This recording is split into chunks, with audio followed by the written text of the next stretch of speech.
Well, good morning, ladies and gentlemen, and Premier, Minister, invited guests. Thanks very much for coming out to this great town of Milton. I said on more than one occasion, of course, there's only two types of people in this world.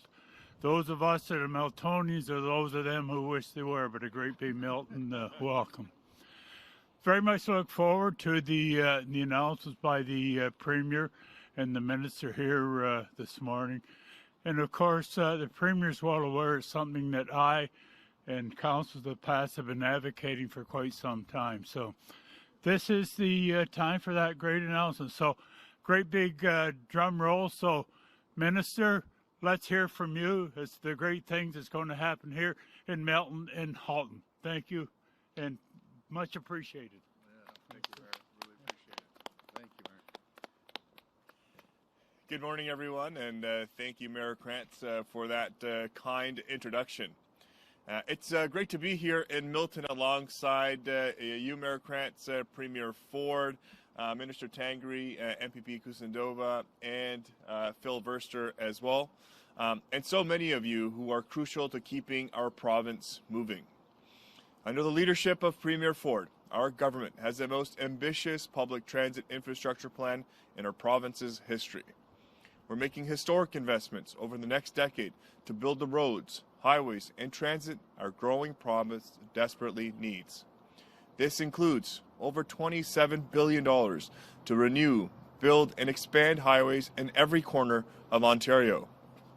I understand the frustrations of gridlock firsthand, experiencing it every day in my commute from Brampton to Toronto. Each minute spent in a car or waiting for a train means another minute not spent with family, friends, and loved ones. That's why our government is focused on investing in projects that will shave time off your commute so you can spend time doing what matters the most. Of course, this starts with building a transit system that gets riders where they need to go when they need to get there. And equally as important, having a transit system that keeps costs down for hardworking people, students, and seniors. This is exactly what we did by launching one fare in February, which means commuters now pay only once when transferring between GO Transit, the TTC, and other transit agencies in the GTA. Just think about what those savings mean when you multiply them by a family of 4 who rely on public transit every day. Premier Ford, Minister Thanagaslam, and myself have heard firsthand what a game changer this has been. Because no one should have to skip class, miss out on that next job or big moment with their loved ones because of the price of transit. With that, it is my pleasure to turn it over to the Premier to talk about the next step in Ontario's transit vision. Thank you very much. Boy, well, good morning, everyone. What a beautiful day, and yesterday was a beautiful day as well. And thank you, Prab, for that kind introduction. I'm thrilled to be back here in the beautiful city of Milton, alongside Minister Sarkaria that you just heard from, Minister Tangri, MPP Natalia Kusindova, and our great CEO of Metrolinx, Phil Verster. Thank you for coming. But before I get started, I want to give a big thank you to everyone here at the Milton Go Yard for hosting us today. I also want to acknowledge my good friend, my good pal, Mayor Krantz, the longest serving mayor in Canadian history. Think of that, folks, the longest serving mayor in Canadian history. We absolutely love him. I think the world of him. And Mayor, you're doing an amazing job and all the great work that you're doing for the people of Milton.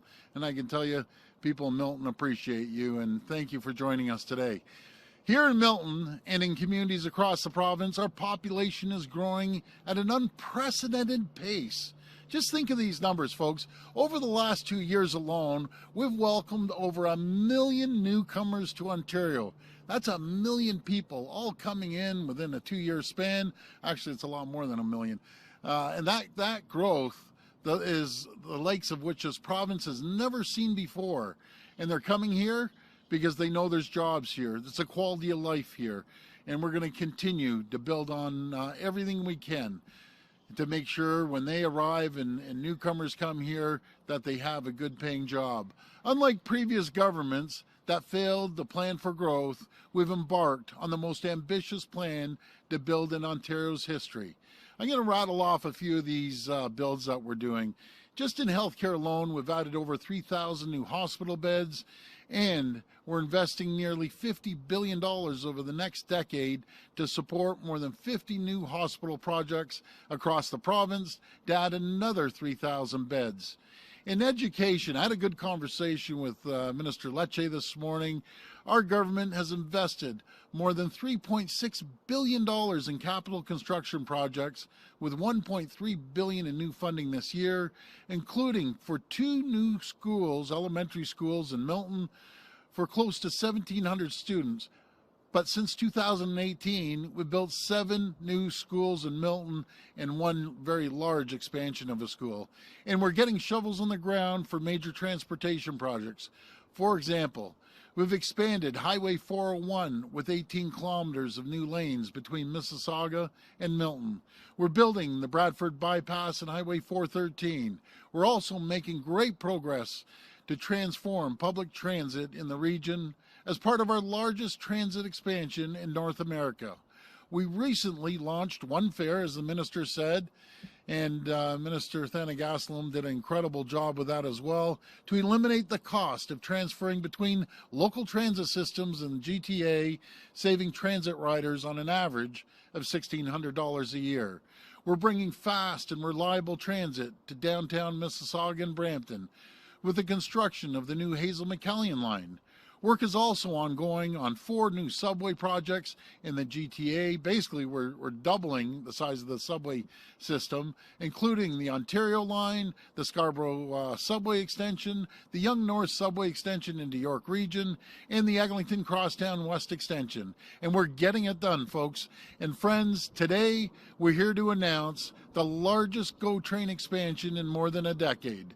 Starting later this month on April 28th, we're adding more than 300 new weekly trips, supporting 2-way all-day GO service on some of the province's busiest train routes. This means more options and greater convenience on Milton, Lakeshore West, Lakeshore East, Kitchener, Stouffville, and the Up Express lines. We're adding evening train service on the Stouffville line.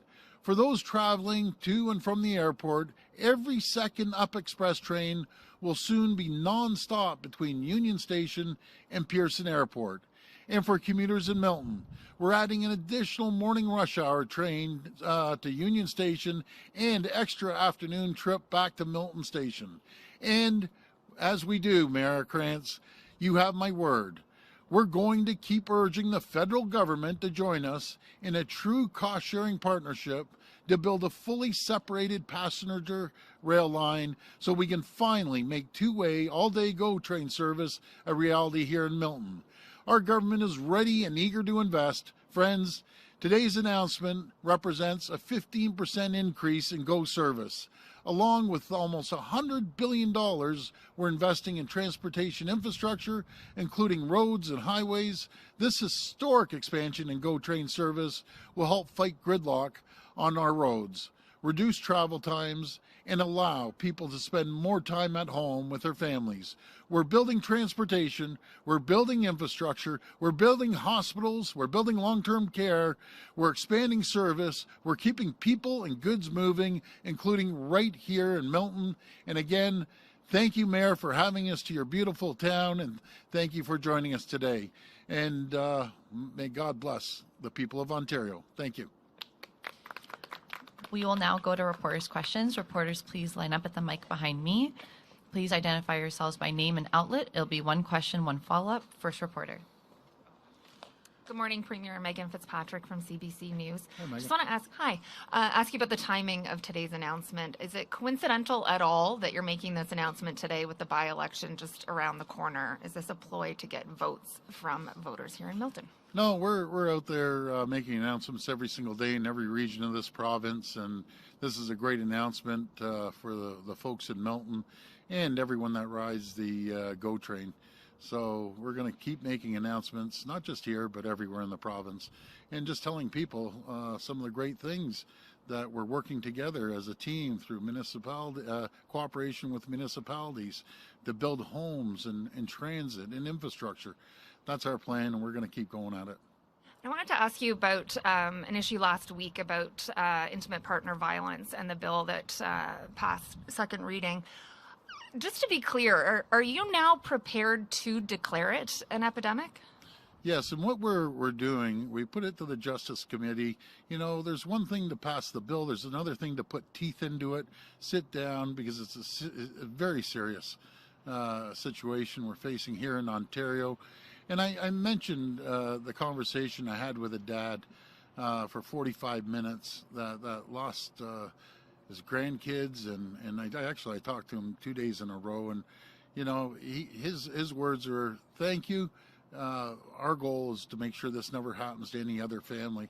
So we take it very serious, and we'll do everything we can to stop gender violence. Hey, good morning, Premier Colin DeMello from Global News. Colin, I like that blue. You wore that blue for me, didn't you? A TO blue jacket. I realize I'm a double X. Sometimes if I eat a lot of triple X. I'm wearing a jacket that says Toronto on it in Milton. I apologize, Mayor. It is the greatest. Anyway, I wanted to ask about healthcare. So it seems like your government is prepared to make nurse practitioners care providers similar to doctors, but there might be some negotiation with the federal government. Can you lay out exactly what your government wants to do with nurse practitioners so that they don't do extra billing? Yeah, thanks for that, Colin. So there's a little loophole in the Canada Health Act, and we're trying to work with them. Our minister, Sylvia Jones, is working with the federal health minister. I think the world of nurse practitioners are part of our plan on making sure that we have more primary care teams throughout the province, and that's where we invested, largest investment, close to $700 million, adding about 600,000 people to connect them with primary care teams. But nurse practitioners, they play a critical role everywhere, but where they really play a critical role in rural areas that we can't get docs up in far northern areas. But I think the world of them. So we're working on it, and hopefully the feds will come along with us. And when it comes to housing, we asked the Prime Minister and the Housing Minister last week about the $5 billion fund, and they said that they are unwilling, while they'll hear out Ontario's position, they are unwilling to give money to a province that still has restrictive housing policies when it comes to fourplexes. Are you willing to forego some of that funding from the federal government, even if it means sticking with your fourplex plan? You know, it's funny, I watched you ask that question. And all we're saying is there's 444 municipalities. We don't want to overrule the municipalities. They know best. The federal government, the provincial government doesn't know best. The municipalities know best, and we're going to work with them. Some may want as of right, some may not. I know quite a few that don't. But let's all work together. I just want to be collaborative, and not just take that approach like the feds. Well, we're just going alone. Well, you can't work that way. I want to work with the federal government, municipal government, and the provincial government. If we all work together, we get things done. We all want the same goal. We all want to build homes. So let's work together. You get a bigger bang for the money that you're putting out there. Hi, Premier. Laura Stone, Globe and Mail. Laura. Just to jump on Colin's question there. So the Premier of Alberta is upset, to put it mildly, that the federal government would be negotiating directly with municipalities. So does that mean you are okay as Premier of Ontario to allow the feds to make deals with municipalities with that funding and just bypass the province? Well, for forever, as long as I can ever remember, it flows down into the province distributes it. But I guess they want to do things differently. I just want to work with them. We have a goal to build homes. We have over 1 million new Canadians that have come in over the last 2 years. They need homes. People that have been here their whole lives need homes. And all I'm saying is if we all work together and pool the money, we can get more done. And we can get it done a lot quicker rather than they have a plan, we have a plan, municipalities have a plan. I think it's a no-brainer. Let's be collaborative and cooperate with each other. So we're going to let the municipalities decide, and I appreciate any money coming from the federal government. So I'm okay with letting the municipalities deal with this, not the federal or provincial governments. Okay, thank you. And just on the Milton by-election, your candidate in this riding was previously a Liberal member, donor, volunteer, supporter. The Liberals are calling him a turncoat, a floor crosser. How should the public trust that he's truly dedicated to your party now? Well, the same way we formed two large majority governments. And I'll go back to our family, be it Rob, myself, my brother, Rob, or my father, or my nephew. We get elected with traditional Liberal voters. We get elected with traditional NDP voters and with PC voters. And, you know, I welcome all Liberals. That's how we got elected. You can't get elected in this country, in this province, in any city based on one stripe. I'm not big on political stripes. I'm for the people. And what makes sense for the people are lowering taxes, more money in their pockets, making sure we build infrastructure, hospitals, and schools. That's what people want. So I welcome. And a message to any Liberal out there, you want to join our team, give me a call on my cell phone, and you're welcome. Because not thousands, not tens of thousands, not 100,000, probably over 1 million traditional Liberal voters voted for us. So thank you. And I welcome your vote. And I include the NDP and the Green, too, on that one. Sean Cowan from CHCH News, and my question is for the Minister of Transportation. Yes. Thank you. The Hamilton LRT, what's your opinion? Do you think it should be maintained, the people who maintain and operate it, privatized or unionized for the Hamilton LRT? Thank you for that question. Look, we're always looking to work with our municipal partners. The Hamilton LRT is a really critical project for this government. You know, I had a great meeting with Mayor Horvath as well just about last week, I believe, speaking to the importance of the Hamilton LRT. So as we move forward, we'll continue to work with those partners to ensure that we're delivering on it. Right now, we've got amazing early works on the project. We've visited the site as well. There's a lot of excitement there, and so we'll continue to work through this as we move forward on that project. Thank you. And speaking with GO Train expansion, what's Niagara looking like? All day, every day to Niagara? What's the future there looking like? Well, Niagara's a really important line for us, along with today's announcement of 300 more trains every week on the GO Transit system. With Niagara, we, speaking to many of the local stakeholders there, have been able to take their consideration and adjust schedule timings. On the weekends, it's a very popular line as people come in to watch Jays games or just into the city of Toronto for a night or an evening. We've adjusted schedules to be able to better match consumer patterns of traveling. We were the government that delivered GO Transit and GO trains to Niagara earlier than expected. We added 3 weekday trains as well earlier this year. So it's a very, very important line for us, and we continue to have conversations also with CN and our teams there to see how we can continue to build on that capacity as well. So it's a very important line. Some of the changes here will absolutely help reflect the needs of the people of Niagara, and we'll continue to build on that as we move forward. Thank you.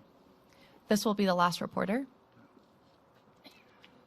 Morning, Premier. Hi. Thanks for the opportunity. My name is Bam with Milton today. Yes. The question is on the expansion of the GO service. How Yes. committed is the province to make the all-day two-way GO train in Milton a reality? Because in the past we've seen an announcement it tends to fizzle out. Yeah, no, great question. We're 1,000% committed.